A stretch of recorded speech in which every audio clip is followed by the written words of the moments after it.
Sweet. Now it's recording. So don't act a hot. Just kidding. Just knock it down like halfway through. All right. Everybody got their textbooks? Did everybody get theirs? Anybody need theirs? You okay? Yeah. Okay. I put them over here. Remember when we moved them all? You want me to get it for you? Yeah. Okay. Yeah, I need mine. Okay. Gotcha. Is yours missing? Oh, thank you.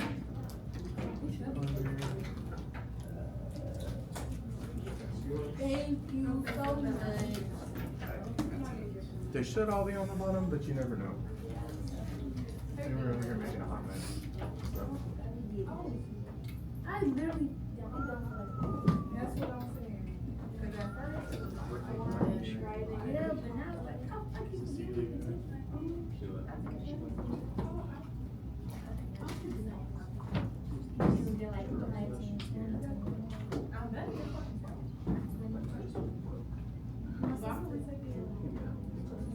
She got my cup. Once she see her, she got you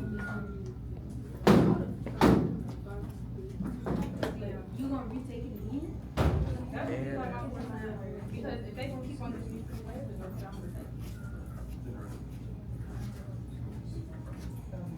when you gonna retake this? I gotta. You're not going to be writing anything, so if you just want to follow along, that's pretty much what we're doing.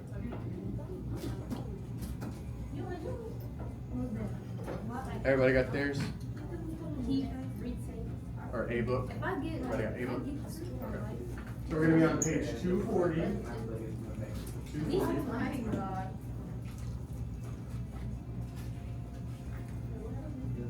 Oh, we're just trying to page 240. No, you got it. You got it.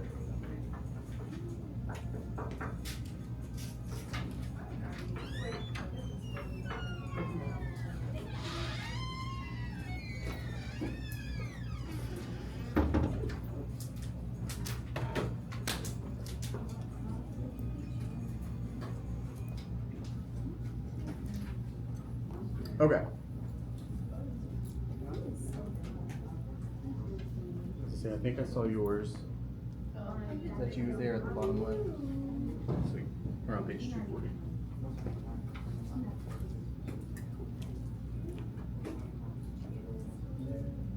Okay. All right. So imagine you are walking through the woods. Why would we be doing that? I don't really know. But and you meet a stranger, and the stranger tells you that you could become greatness. You could become royalty. And that is your destiny, right? What would you do to get to that point, to get the crown? Would you give up? If you were told it was your destiny, to what ends would you go to make sure that that's where you got? Are there limits? That's the question. Just think about it. Just think about it. You don't have to say anything out loud. Just think about it. Are there limits? Are you willing to push the limits that you do have?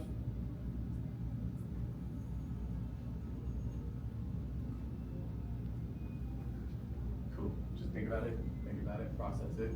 So today we're going to be starting William Shakespeare, Macbeth, and some sonnets. You have probably read sonnets before. You have probably definitely read William Shakespeare before, right? Did you read Romeo and Juliet? Yeah. Has anybody read anything other than Romeo and Juliet before? No? Thinking about it? Thinking? What other stuff have you made? What other stuff has he made? Like popular stuff? Romeo and Juliet, Taming of the Shrew, Macbeth, any of the King Henrys, Troilus and Cressida. There's a lot. There's like, that's a lot of, well, there's a number in here that I put, and we'll get to that. But he wrote a lot of plays. 47? Yeah.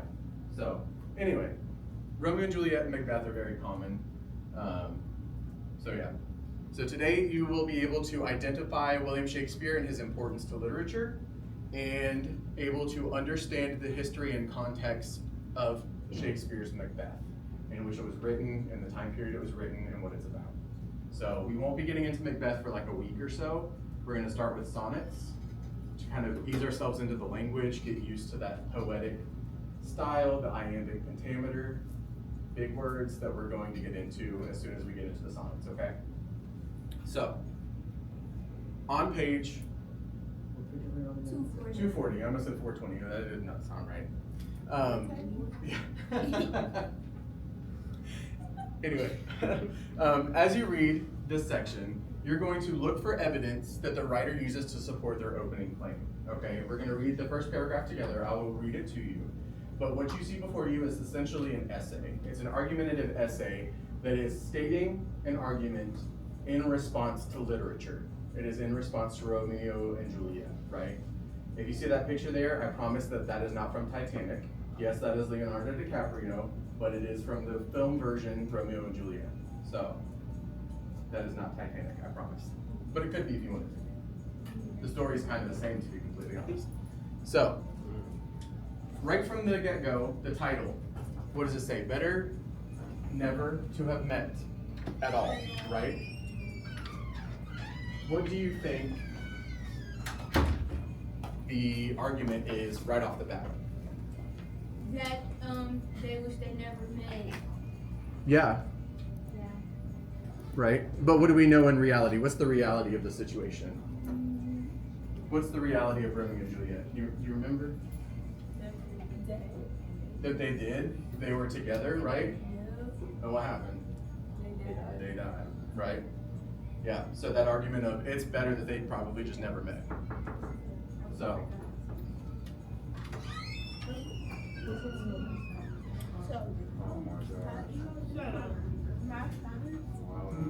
But one of them, I do not know what that is. It's like the Star Wars.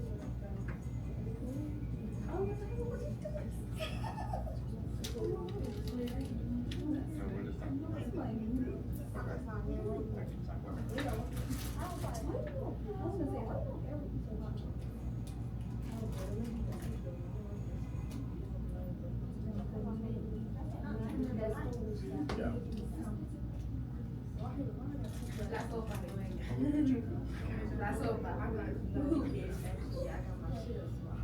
He's in that's a senior class. The class is for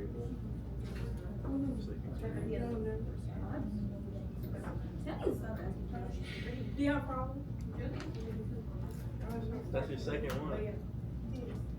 That was just a questionnaire. It doesn't count that. It's like they don't count it.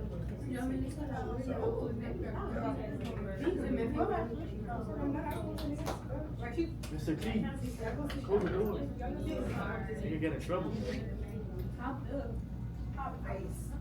Who you talking about?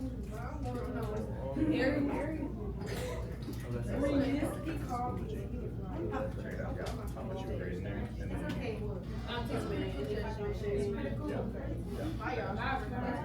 make a choice.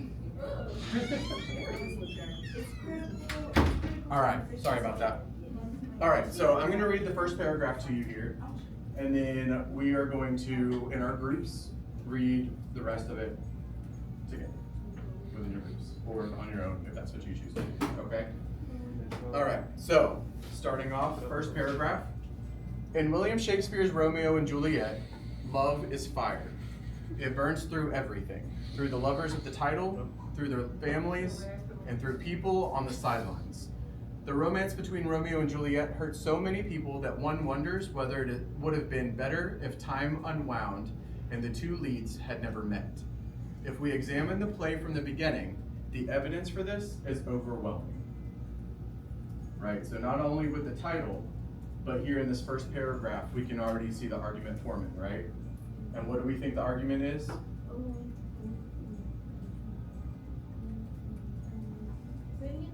What do we think the argument is, just based on the first paragraph?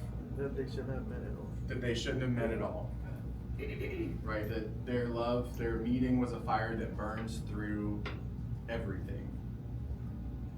Fire is passion, but what is it also? Fire. Fire, it's destruction, right? Yeah. Yes. What'd you say? Yeah, that too. Yeah, because it leaves a mark, right? Right? So, within your groups, take turns reading the rest of this passage here. It's on page 241, 240 and 241. And then we will go from there. Awesome. Any questions? Everybody got their book? Cool. Sounds good. Okay. Do we refer to steps underneath? Why I believe you. Can you chill?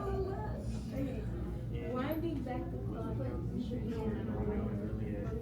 Love is fire. Christ through every through the levers of the title. Feeling sorry for himself, his reason, rejection at the hands of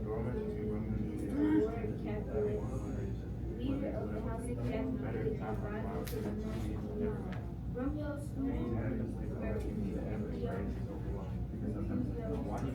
wishing to complete the burning spirit,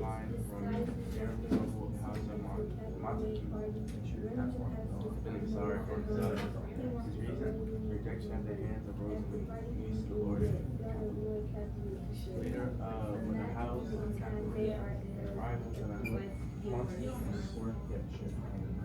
The first one, the Sofa, is Romeo's friend, Lucio. a member of the house, but a relative of Francis, Escalade, ruler of Veronica.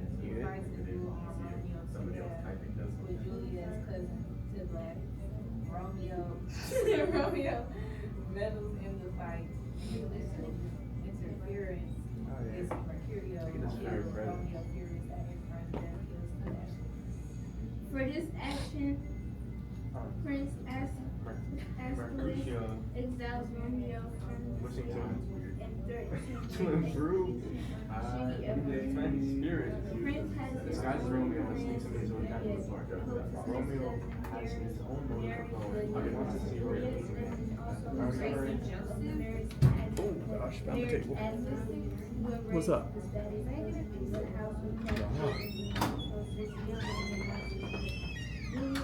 Share with your friends.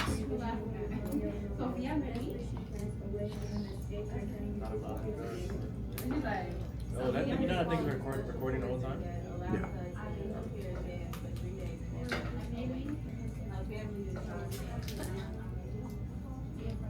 Sorry, something about that. And grief stricken by her appearance. They put her body in her family through. You can like make it follow because it's on a swivel, but I'm not doing We that. got the YouTuber. Now life has no meaning. Yeah, What is it recording? Where? the front of the classroom. Yeah, it got you when you walked in. And walked out. No, I started after you walked out. Romeo goes to sleep in his bed and finds Paris at her curvy, deep and moody. Paris attacks Romeo, believing him to be a vandal and He means Juliet, daughter of Lord Capulet. Instead of that moment in time there in love and everyone else is finding his words. I'm not reading. Juliet awakens to find that now that Romeo beside her. Towards her, she takes her own life with him back. Examine and order.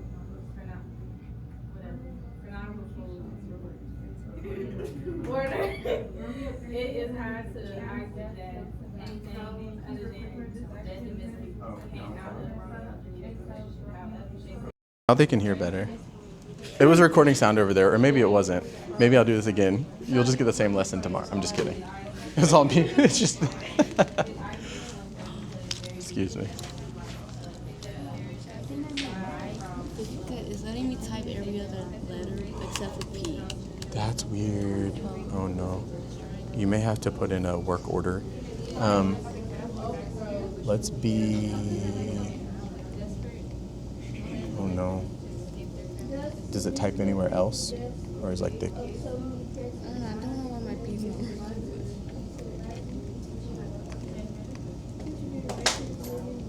That's weird. Yeah. You may have to run to the library and tell them that you can't put in a work order because you can't get into your stuff, you know what I mean? I wonder if, see if you can get to the LHS website and put in a work order that way without using a P, or it'd actually be kind of funny if everything you typed in, or does it not let you at all? Yeah, and then you go to students, hover over students, down there, student device work order, and then fill that out.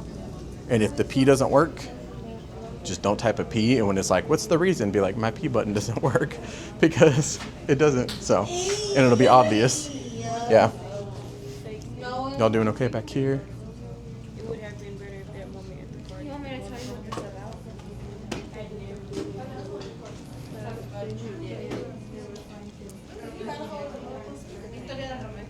What's up? Mister, so I got a question. So, wait, oh my gosh, I forgot my question. Okay, pretend I'm not here.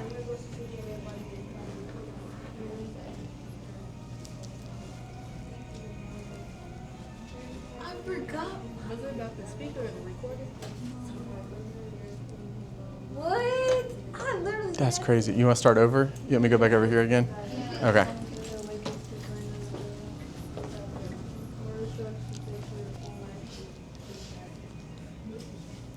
Oh, so Mr. Tsoumbos, What's up? can the speaker, I can't remember my question. I can't remember my question. You were on it. I hit the same spot and everything. No, I was gonna ask something about it, but I forgot what it was. The microphone? No, not about the microphone, though. It was something about. Oh yeah. Are you like? Is it like it records the whole time, or are you gonna edit it? I think I have to record the whole time. I may cut out the beginning, like before I started the lesson, but I don't know. I'll have to look at it. Yeah. I remember I had got recorded one time and I was like dead in the camera. Can it hear us? Maybe. I didn't realize I didn't have this on, but it's on now, so it may only hear me and a little bit of you, but yeah. Yeah. But it is from like here, like nobody is seen unless you go in and out of the door. So, Unless I was to get right there, then they can see me. correct. What's zodiac sign are you? Cancer. Cancer. Yeah. All right. So it sounds like everybody is done reading, right? Did you see it? Oh, okay. Apologies. Continue. I'm so sorry. Cancer. I cry a lot. You give a Cancer vibe. I'm a Cancer sun, Cancer moon, Scorpio rising. Cancer sun, Cancer moon, Scorpio rising. You? Yeah. Ooh, what am I? Girl, I don't know. What are you? No. She's, Sagittarius. Google it. Google it. I don't know. You don't know your shot? I know mine. What are you? What zodiac? Actually, look at the picture because I don't know about it like y'all. No, they can't see it. It's okay. It's okay. And we're waiting for people to finish reading. Sun is Gemini, Moon is Capricorn, and Mercury is Gemini. And I mean, I got Venus in Cancer. I don't know what I am. My Venus is also in Cancer. My Venus is also in Cancer. My Mercury's in Leo. I be crying a lot. There's a lot of crying. I be crying. You probably got a little. I don't know. Part of me wants to say either Libra Because do you know what's looking on? or Aquarius. What are You you? know what time you are. Oh, okay. My mom is a Libra. Really? You just kind of have that like orderly vibe. My mom, I have the same personality as Yeah, my mom. that makes sense. Makes sense. All right, y'all done? Sweet. Okay. All right, so what did we see in this reading here that really sells the argument of the writer? What's up? No, nothing. Oh, okay. The last paragraph, The last paragraph? What about it? What was in there that really stood out to you? like, where it was saying how Cusio Mm-hmm. was saying a plague on both their houses. They have made worms and meat out of me because he was dying. Yeah. How their love like made him so upset even though he was dying. Absolutely. Right. Yeah. So it was a chain reaction, right? Right. So if you think about the beginnings of Romeo and Juliet, two houses are at war, right? Two houses that do not get along, but now you have two people from those houses that fall in love, right? Their past determines their future, and their future ended up being death. Exactly. Exactly. So we're going to continue with this theme of our past developing our future. That bell work that we had, right? The bell work basically said, how do our views of the past and the future determine how we act now? Do you think they do? Wait, say it. Do you think that the way we view the past and the future determine what we do now? Yes. Right? Yeah. Yeah. Whether we want to or not, right? All right. So we're going to do some group work other than reading. We are going to, within your groups, discuss these different stages of life. And you're going to pick within your group which one you think is most important in shaping a person's character. All right? Some of the things that you're going to do, you're going to discuss those reasons, develop a solid example of your viewpoint. Okay? Come up with like a one-sentence statement for your position. So for example, you'll say, we believe that childhood is the most important in shaping character because, insert your reason here, right? Be ready to present your stance and your choice. I'm going to ask each group, each table. I will be checking in on all of you. So within your groups, all of you need to be discussing your standpoint. If you have differing standpoints, that's okay. Discuss those as well, and you can discuss both out loud. No fighting, no fighting, no fighting. And then pick somebody within your group who feels most comfortable with presenting out loud. So when I call on your group, that person is going to present the viewpoint, okay?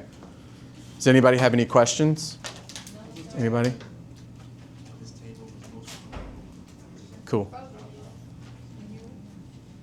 If you have issues picking a spokesperson, you're more than welcome to ask me to pick one for you. Oh, Jaden. Okay, he volunteered over here. Cool, cool. Got it. Cool. All right. Y'all good? All right. I'll give you like 5 or 6 minutes to do that. Okay? And then we will discuss. I'll check in to make sure everybody's ready, but...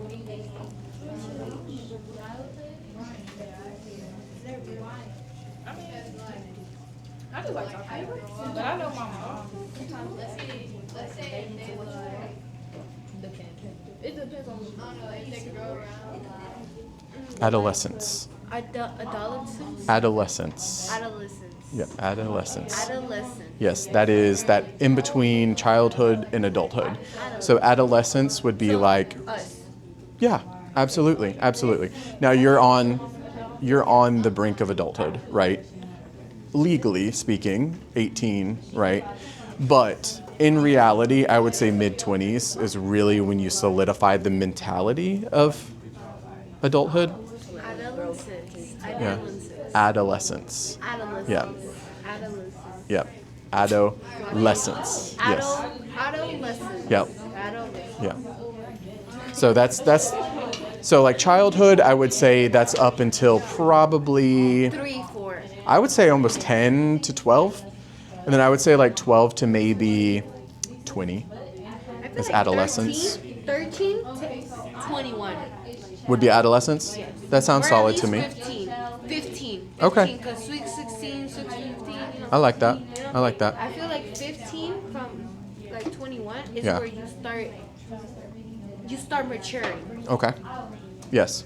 Yeah, it's a transitionary period, Yeah, I right? feel like when you do mistakes as a child, they're not as important because there's little things. Like, oh, you broke this. Oh, you did this. Or you probably said a bad word. Or Right. It's a learning Yeah, experience. it's a learning experience. But I Right. feel like the adolescence.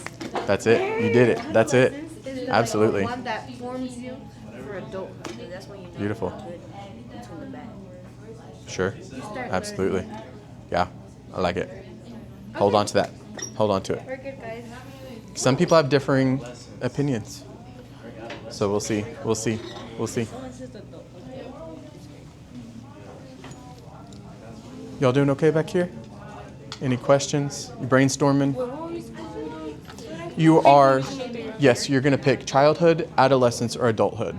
And you're going to determine which one you think is more important in developing character, developing who you are as a person. That would hug everybody. That Yeah. would be nice and then be ready to explain why you picked that one. Okay? This is very controversial. Might not be as controversial as you think, though. Yeah. Y'all doing okay back here? Okay. Doing okay today? Okay. Way better? Good. I'm glad. Yeah. Y'all doing okay over here?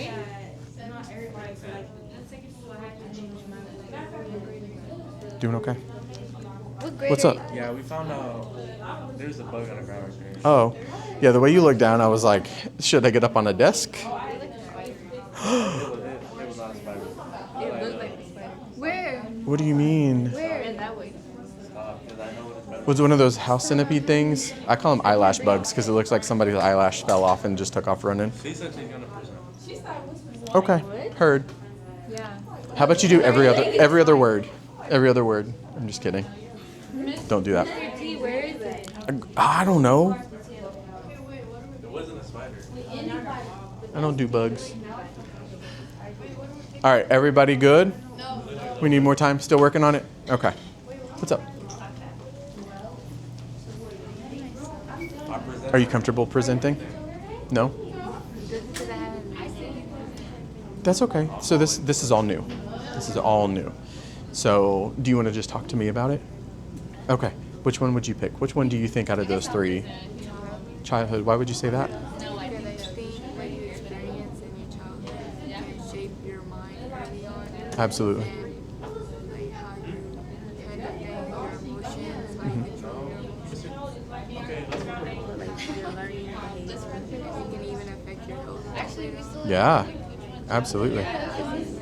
Maybe it was treated, it could affect you. And it all starts in your childhood. Yeah. Because your brain's still developing. Yeah, for sure. For sure. Excellent. Hold on to that. Good. Who's presenting over here? Well, you raised your hand first. No, I was so asking for you to come pick. I'll let you determine. I'll let you go last. We'll circle around. Okay. We can't go last. You can't go last. We can't go last. What's up? Yeah, I sure can.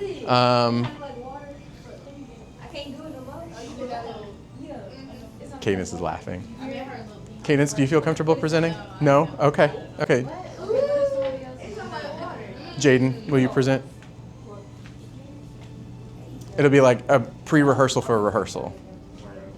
I know you love that. All right, let's still get into this. Let's get into this. Okay.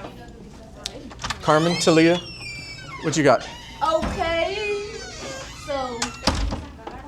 So we said childhood. Okay. Why would you say childhood? And we said childhood because stuff that happens to you as a child can literally affect how you are as a teenager. Yes. And an adult. Like it'll be stuff.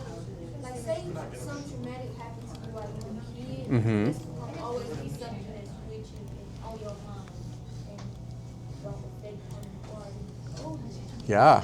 How you think. Absolutely. So, yes,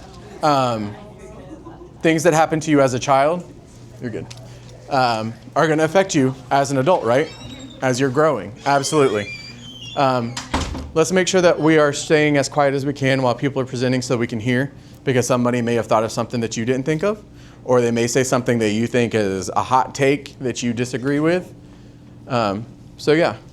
Thank you, Carmen. Thank you, Talia. All right. This group here, are you ready? Did your presenter leave or? Wow, she skipped town. All right. Are you ready?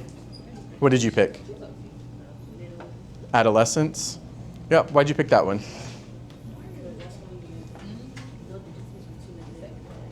Learning the difference between good and bad? Yeah, more life experience starts coming in, right? Yeah, absolutely. Back here, what you got? Because that's when your personality starts to solidify. The childhood only builds the foundation, but adolescence is like where the blueprint becomes real. Yeah, for sure, right? So yeah, childhood is important because that's where the foundation comes from. But adolescence is really when that identity starts coming in, for sure. What you got back here? We chose childhood. Okay, childhood. It's like the beginning stages of your brain development, and so if you don't get like the correct like parenting and stuff like that, it Sure. can really like mess with your adolescence. You know, like Yeah. you don't like learn manners, all that stuff.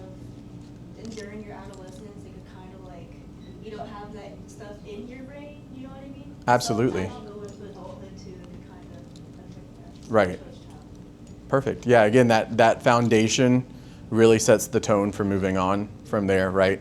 If you don't learn early on, you already have kind of like preconceived notions of how life is, right? Yeah. What you got over here? Jaden, what you got? Okay, so I'm hearing a lot of like childhood, Yeah. adolescence, but hearing about that makes me really think about adulthood. Okay. Okay. When you're an adult, you have an expectation that all this stuff is already solidified. And Yeah. all of the consequences for you when you're an adult are way worse than when you're in your adolescence and your childhood. So a lot of adults go through You got this. the, like Yeah. depressive states, you know, and that can shape their character as they get older into like elderly state. Yeah. Yeah. Like, it's like a combination of the adolescence and childhood. So basically, adults. Yeah. Yeah. That's officially the first adulthood that was picked for today. Nobody else has said adulthood. That'd be different. Yay, go team. Go team. I know, right? Right? You almost there. Might as well. Yeah. Okay, so what truly shapes who we are? When and how are our values formed, right? So obviously there is no right or wrong answer in that. It is very subjective. It is very dependent on the person, right? Do people change, or do they simply reveal who they are later in life, right? So let's say you started off in a really rough environment, right? Do you have to stay in that environment? Some people feel like they have no other choice. Yes. That's you. Some people feel like they have no choice, right? And some people feel like they have nothing but choice, right? It is up to them. Which matters more, our choices or our circumstances? I'm gonna say choices. Choices? Think choices? Does anybody want to say circumstances just to stir the pot? No? Okay, okay. Go for it. You got a reason? What matters more, our choices, our circumstances? Yeah. I'm not gonna lie, I think that. Okay, that's okay. That's okay. Now, circumstances are important, right? Sometimes I think. Okay, we can circle back. We can circle back. I will say that I do believe, in my opinion, that circumstances are important, right? We are raised with certain things in our brains, but it is also up to us to make the choices on our own, to make those choices to grow. What's up? But sometimes you don't have a choice. Sometimes you don't have a choice, right? Sometimes choices are made for you, or sometimes it's just not available, right? That is definitely a circumstance. It is, absolutely. But then we get into the concept of free will versus determined fate, right? You're going to love Macbeth. You're going to love this one. They don't. Circumstances don't. But even if they do, at what cost do we decide to make those choices, right? Right? If somebody meets you in the woods and says you are destined to become royalty, at what cost, at what length will you go to get the crown, right? Cool. So this is Queen Elizabeth. Check her out. Ooh, not the one who just like passed away a few years ago. She was like 1500s, different one, not the same. That's her like great-great-great-great-grandmother or something like that. I don't know. So this is Queen Elizabeth of England. She reigned from 1558 to 1603. That was a long time ago, right? The Elizabethan era. That was her period of reign. It was called the Elizabethan era. You know those like collars, those big old collars that you see like Shakespeare wearing? That was kind of the style of the time. She kind of has one on. Hers is a little more like fishy, right? It's kind of like gills or something. I don't know. Not like that. Not like that. Different kind. Different kind. But I mean, maybe. I don't know. Maybe. They don't. Still not great. Yeah.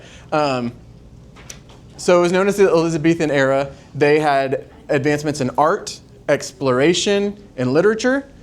The Queen especially supported theater. She was a big patron of William Shakespeare. William would write her into plays sometimes, either by name or by character. She just knew it was her because of the way she looked. Of course, at this time, women in Shakespeare's plays were played by men. What's up? And they didn't think to cast women? No, like, I know they don't want to cast women, but, like, they were all, like, they didn't like gay people, they didn't like anything, but they didn't think that was gay. If they were acting like women. I will say, Yeah, that's drag. I will say at that time, they didn't care. They didn't care. Those preconceived notions came later with a guy who we're about to talk about. So at that time, that didn't matter. And if you think about like Romeo and Juliet, right? 13-year-old girl, 17-year-old boy, it was probably played by a child and a young man on stage. So, and that's just what it was. Yeah. But dressed as Juliet. So, society at this time also valued hierarchy. You know, we've talked about society and like the way things fit within society throughout everything. Before, we had talked about like during Beowulf's time. Sorry to bring up Beowulf again. I know you hate Beowulf. But you could kind of move between the class structure, right? Depending on how much honor you had, how much money you had. Here, you were stuck. You were stuck. You were either rich or you were poor, and that was about it. That was about it. Theater was the entertainment choice for the people. Everybody loved theater, and that's what they did. The rich people, the poor people, everybody. This is a picture of the globe. Welcome back. Thank you. This is a picture of the globe. Here on the left is a modern reconstruction of it. This is basically what exists today. Shakespearean plays are still performed at the Globe. As you can see, it's like a round structure, right? Open air in the middle. You've got balconies up here that show people up here. This is where the nobles would go. And then down here, this is where all the normies would go, which is kind of the opposite of today, right? Nosebleed seats are usually the cheap ones. And down here, you're paying like half a car payment and your firstborn to get to the stage. But down, yeah. What's up, nosebleeds? You know, like when you're way up high and the altitude, never. We'll come back to that. We'll come back to that. So, the Globe Theater was built in 1599 by Shakespeare's theater troupe. They were called the Lord Chamberlain's Men. That was the name of the theater troupe.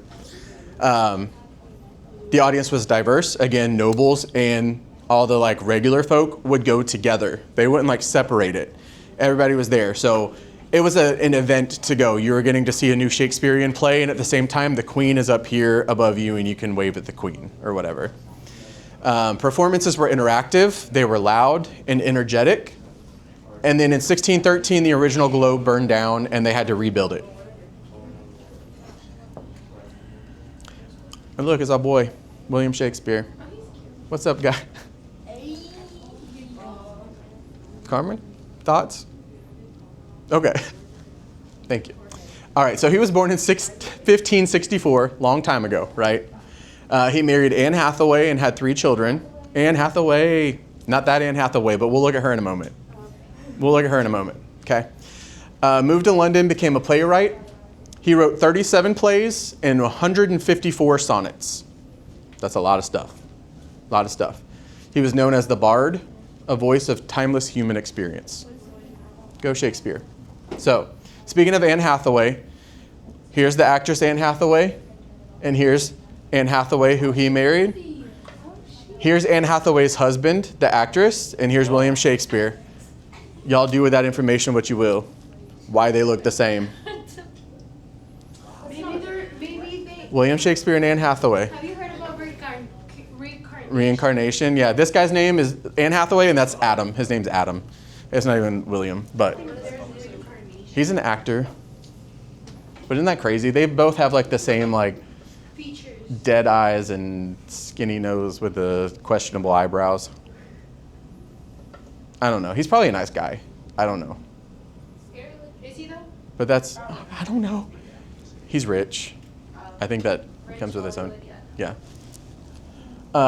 So why is Shakespeare still important? His works explore universal themes and emotions like love, power, jealousy, guilt, ambition.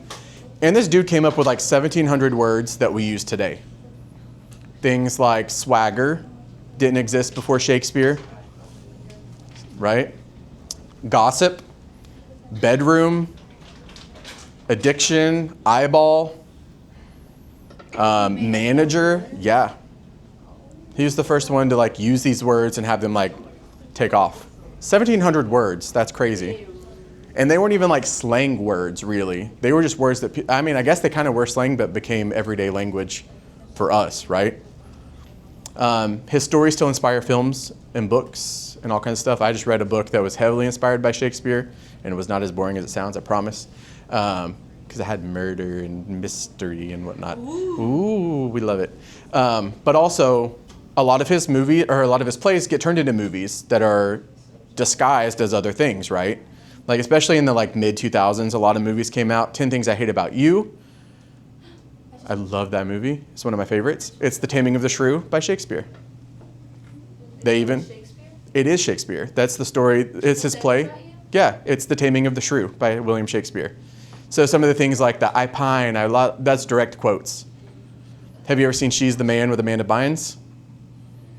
Where she dresses up as her brother Sebastian? Yes. Okay, that is Twelfth Night by William Shakespeare. It's about Viola, whose brother gets lost on a shipwreck, Sebastian, and so she dresses up like Sebastian and falls in love with the guy, Duke Orsino. He is the Duke of whatever. It's the exact same. So there are a lot of movies, even Romeo and Juliet, let's be honest. Romeo and Juliet is Romeo and Juliet. It just is. Yeah. You would think so, yeah. So there are a lot of movies. He's inspired a lot of stuff, right? But yeah, and then Macbeth remains one of his most performed plays worldwide. What's up? Do I have a Sharpie? I sure do. All right. So this guy here, this is the king who inspired Macbeth. Do you have a specific color? Anybody know who King James the First is? Does King James sound familiar at all? King James, yeah. King James what? What do you know about King James? He's the goat. No, not that King James. Different King James. Different King James. This guy. They don't quite look the same. Just saying. Just saying. King James Version. King James Version of the Bible. This guy. I don't like that. It's too hard to read. It's confusing. That's because this man took the book and edited it to his will, to his liking, did what he wanted the people to read. That's who this man was, right? So after Queen Elizabeth's reign was over, this guy took over. He came from Scotland. His mom was Queen Mary of Scots. She was Bloody Mary, the one who was like killing all the people. So he came from like, you know, a rough family, but that's royalty for you. He believed in the divine right of kings. He believed that God would specifically go, and you're the king. And so it was. What's up? Can we go to the bathroom? Absolutely. You sure can. Absolutely. Oh, hold on.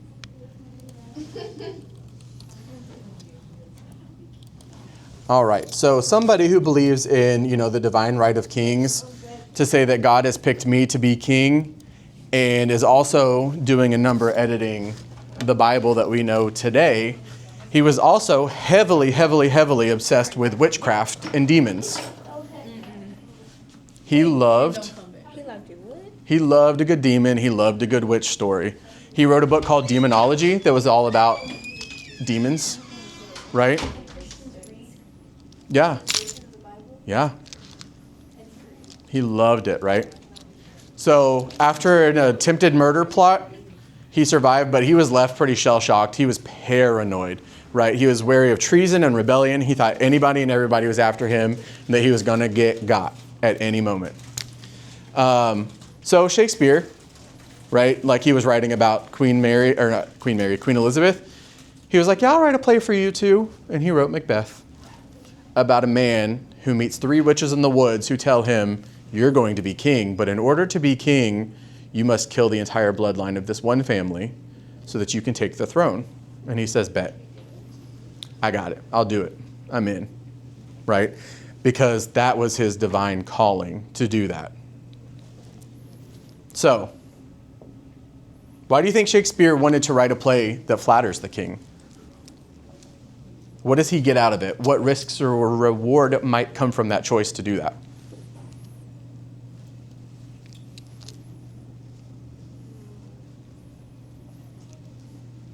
Think about just the hierarchy of things in general.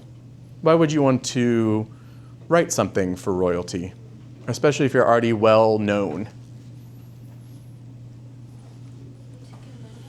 To get money out of it? Absolutely, absolutely. What else? Keep going in that same direction.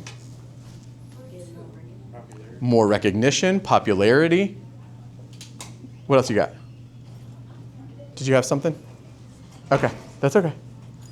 Yeah, absolutely. There's a renown that is expected when you're writing something for royalty in which they're going to come and see, right? For entertainment. What do you think the risks were? So if he's writing for this king, right, who believes God chose me to be king, but I don't mess with witches. Witches are scary. And so he goes, I'm going to write this play about you. And you were determined to be king, but not by God, but by witches in the woods. You scaredy cat. Now you're not going to do anything I want you to do in this play. And then you're going to die. What kind of risks do you think come with that? Execution. Yeah, at the very, worst situation, right? Yeah.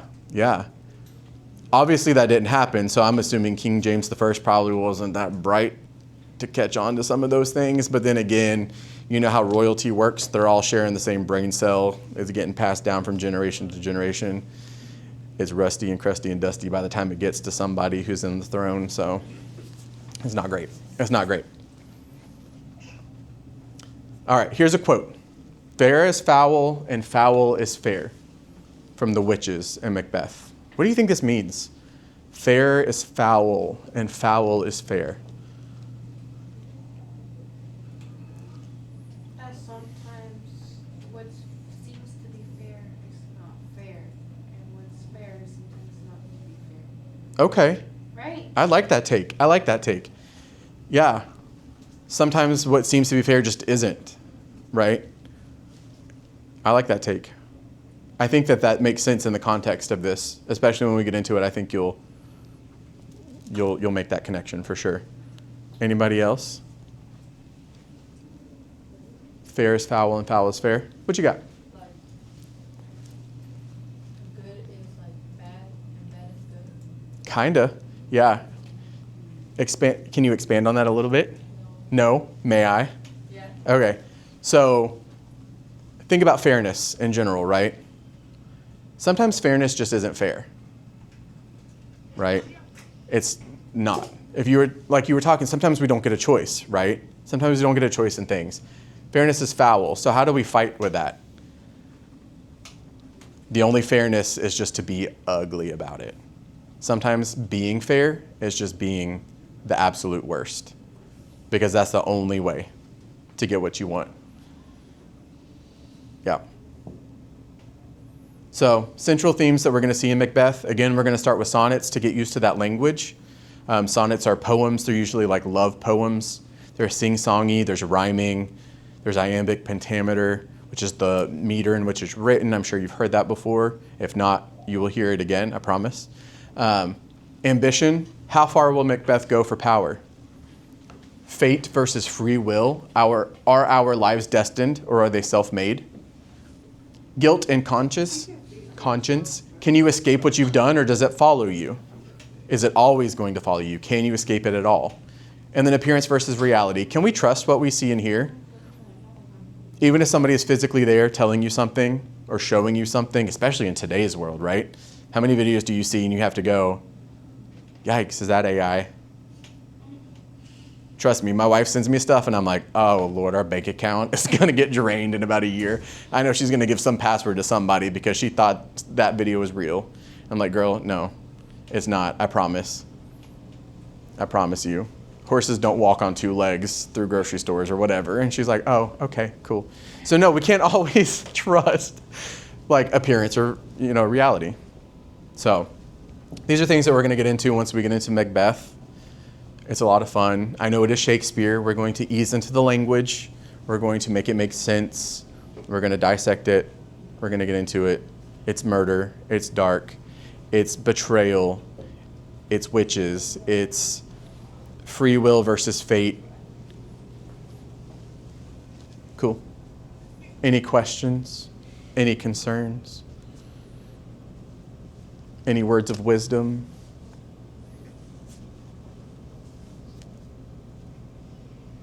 Cool.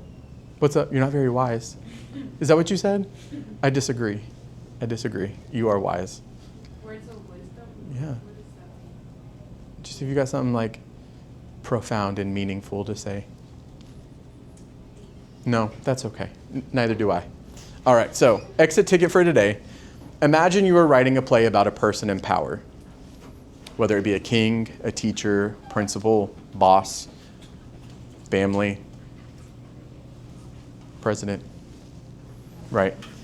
What would you write about and make known to the audience? What would you really, really want the audience to take away from that, and why? Now you're talking about these people. You can even think about like how Chaucer, remember how Chaucer was talking about these people?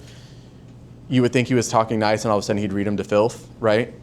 Shakespeare's doing the same thing in just a different language, a different time, and a different format. Instead of epic poetry, he's doing it through plays.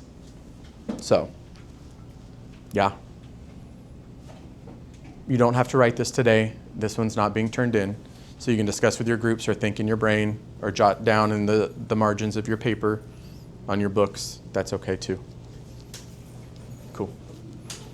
Make sure you come tomorrow with laptops. We'll be doing an assignment that is going to be on your computer. It'll be in Schoology. If you don't have a laptop, you can share with somebody because it doesn't necessarily have to be turned in online, but just come prepared with laptops. It'll be most of the class tomorrow and probably all of the class tomorrow and most of Friday. And we'll start sonnets on Monday. Sweet.